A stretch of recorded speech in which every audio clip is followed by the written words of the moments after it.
My name is സോറോ. എൻ്റെ സോറോ ചാനലിലേക്ക് എല്ലാവർക്കും സുസ്വാഗതം. നിങ്ങൾ എന്നെ ഇരുകൈയും കൊണ്ട് സ്വീകരിക്കുമെന്ന് ഞാൻ വിശ്വസിക്കുന്നു. നിങ്ങളുടെ സപ്പോർട്ടും നിങ്ങളുടെ എല്ലാ അനുഗ്രഹങ്ങളും എനിക്കുണ്ടാകണം. ഞാൻ പുതുതായിട്ട് തുടങ്ങിയതാണ്. ഫസ്റ്റ് ഞാൻ ഇട്ടിരിക്കുന്ന വീഡിയോ പഴംപൊരിയാണ്. അതിൽ കുറച്ച് പേര് കണ്ടു. എനിക്ക് വളരെയധികം സന്തോഷമുണ്ട് അത് കണ്ടതിൽ. ഞാൻ ഇന്ന് ചെയ്യാൻ പോകുന്നത് നമുക്ക് കേരളീയർക്ക് ഏറ്റവും പ്രിയപ്പെട്ട നമ്മുടെ പുളിശ്ശേരി.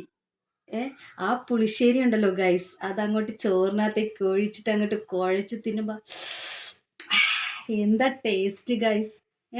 നമുക്ക് അതെങ്ങനെ ഉണ്ടാക്കാം എന്ന് നോക്കാം. ആദ്യം തന്നെ ഒരു ഉരുളി എടുത്തിട്ട് അത് ചൂടായി കഴിയുമ്പോൾ കുറച്ച് എണ്ണ ഒഴിക്കുക. എണ്ണ ഒഴിച്ചിട്ട് എണ്ണ ഒന്ന് തിളയ്ക്കുമെന്ന് നമുക്ക് മനസ്സിലാവുമ്പോഴത്തേക്ക് അതിലേക്ക് ഉലുവ ഇട്ട് കൊടുക്കുക. ഉലുവ ഇട്ട് കഴിഞ്ഞ ശേഷം കടുകിട്ടതിന് ശേഷം കുഞ്ഞുള്ളി ചെറുതായിട്ടിങ്ങനെ കട്ട് ചെയ്ത് അതിട്ട് കൊടുക്കുക.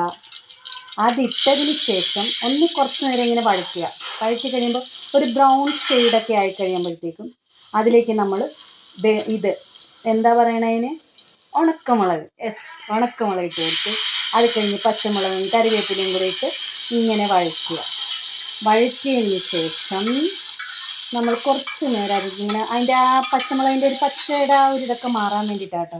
അതെല്ലാം ഇട്ടതിന് ശേഷം കുറച്ച് ഈ യെല്ലോ ഷെയ്ഡിന് വേണ്ടിയിട്ട് കുറച്ച് പൈനാപ്പിളൊക്കെ കൂടെ അതിലേക്ക് ഇട്ട് അതിങ്ങനെ ഇട്ട് ഇളക്കുക. അതിൽ കുറച്ച് ഉപ്പൊക്കെ ഇട്ട് അതിങ്ങനെ ഇളക്കിയതിന് ശേഷം കുറച്ച് മുളക് പൊടി, കുറച്ച് മഞ്ഞൾപ്പൊടി ആവശ്യത്തിന് വേണം കേട്ടോ ഇടാൻ. അതിൻ്റെ ആവശ്യം ഇപ്പോൾ ഇച്ചിരി ബൾക്കായിട്ടാണ് ഞാൻ ഉണ്ടാക്കുന്നത്. അതുകൊണ്ടാണ് നമ്മുടെ വീട്ടിലേക്ക് ആവശ്യത്തിനാകുമ്പോൾ കുറച്ചിട്ട് കൊടുത്താൽ മതി. അതിനുശേഷം അതെല്ലാം ഇങ്ങനെ ഇളക്കി കുറച്ച് നേരം നമ്മൾ ഇച്ചിരി കൈ കൊണ്ട് ഇങ്ങനെ ഇളക്കി അതെല്ലാം ഒന്ന് സെറ്റാകണം. കാരണം നമ്മളിട്ട വറ്റൽമുളകും ആ വേപ്പിലയുടെ അതിൻ്റെയൊക്കെ ആ ഒരു മണവും ആ സ്മെൽ അതൊക്കെ ആ രുചിക്കൂട്ടൊക്കെ അതിൽ പിടിക്കണ്ടേ. അപ്പോൾ അതിന് വേണ്ടിയിട്ടാട്ടോ. അപ്പോൾ ഇതിപ്പോൾ നമ്മൾ മുളകൊക്കെ ഇട്ട് അങ്ങനെ സെറ്റാക്കി കുറച്ച് ചൂടുവെള്ളം, നമ്മൾ ഡയറക്റ്റായിട്ട് പച്ചവെള്ളം ഒഴിക്കരുത്. ചൂടുവെള്ളം തിളപ്പിച്ച വെള്ളം ഉണ്ടെങ്കിൽ ആ തിളപ്പിച്ച വെള്ളം അതിലേക്ക് ഒഴിച്ചിട്ട് കുറച്ച് മുളക് പൊടിയും മഞ്ഞൾപ്പൊടിയൊക്കെ ഇട്ട് വെള്ളമൊക്കെ ഇട്ട് ചെയ്യുന്നുണ്ടല്ലേ അതുപോലെ ഇട്ടതിന് ശേഷം ഉപ്പൊക്കെ ഇട്ട് ഒന്ന് ഇളക്കി ഒക്കെ ഒന്ന് വെച്ചതിന് ശേഷം മൂടി വെച്ച് കഴിയുമ്പോഴത്തേക്കും ഇത് നമ്മുടെ ആ അതിൽ കിടക്കുന്ന കഷ്ണങ്ങൾ കണ്ടില്ലേ, അത് വെന്ത് എന്ന് തോന്നിക്കഴിയുമ്പോഴത്തേക്കും നമ്മൾ എന്താ ചെയ്യണ്ട, നോക്കിയാൽ തിളച്ചു. ഇനി നമ്മൾ എന്താ ചെയ്യണം, തേങ്ങ അരച്ചത് അതിലേക്ക് ചേർത്തിട്ട് ഇളക്കിയിട്ട് ഒരു 5 മിനിറ്റോളം അത് വീണ്ടും നമ്മൾ എന്താ ചെയ്യേണ്ടത്, മൂടിയൊക്കെ അങ്ങ് വെച്ച് കഴിയുമ്പോൾ ഇത് അങ്ങോട്ട് സെറ്റായി കഴിയുമ്പോഴത്തേക്ക് നമ്മൾ എന്ത് ചെയ്യണമെന്നറിയാമോ, തൈര് എടുത്ത് അതിലേക്ക് ഒഴിക്കുക. ഉണ്ടോ, ആ തൈര് അങ്ങോട്ട് ഒഴിക്കുമ്പോൾ ഇതങ്ങോട്ട് ആ പൈനാപ്പിളും വേപ്പിലയും പച്ചമുളകും കടുകും ഉലുവായും എല്ലാവരും കൂടെ ജോയിൻ്റ് ആവും. അതിൽ കിടന്ന് ജോയിൻ്റ് ആയിട്ട് കാണാൻ നല്ല കളർഫുള്ളാണ് ഗൈസ്. നോക്കുന്നത് എന്ത് ഭംഗിയാണ് കാണാൻ. ഇപ്പോൾ അവിടെ ഒരു മറ വന്നതുകൊണ്ടാണ് ഇത് നമുക്ക് കാണാൻ പറ്റാത്തത്. ഉണ്ടതേ തൈരോട് ഞങ്ങൾ ബൾക്കായിട്ടാണ് ഉണ്ടാക്കുന്നത്.